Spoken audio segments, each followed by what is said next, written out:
আচ্ছা, তাহলে বড় মেয়েরাও ক্ষতি করছো, বড় ছেলেরাও ক্ষতি করছো, তাই তো? ছোট ছেলেটার হাত ভেঙে দিছি কয়দিন আগে। তাই? কতদিন আগে এটা? ওর স্বামীরে এখন মারিয়ে ফেলাবো, ওর নাকফুল নিয়ে গেছি আমরা, আবার ওর স্বামী নাকফুল কিনে দিচ্ছে ওরে।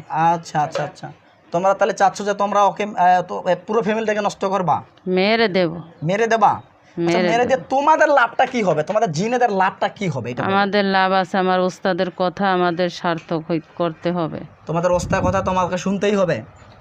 ও আচ্ছা আচ্ছা, বুঝতে পারছি। আচ্ছা শোনো, তোমাদের ওস্তাদ যদি তোমাদেরকে গু খাইতে বলে, তোমরা গু খাবা? জি। হ্যাঁ জি। হায় বাবা, এত লুচ্চা তোমরা রে। হ্যাঁ, তোমাদের ওস্তাদ যদি তোমাদের, এখন আমরা ওর সাথে লুচ্ছামি করি না। কার সঙ্গে লুচ্চামি করো না? মেয়েটার সঙ্গে? হ্যাঁ, ওর সাথে ও সারাক্ষণ নামাজ পড়ে। আচ্ছা ও সারাক্ষণ ওরে নামাজের নিষেধ করা হয়েছে, আমার ওস্তাদে বললে দেশে, ও বাসায় গেছে পরে। আচ্ছা আচ্ছা তারপরে ও আসলে একটু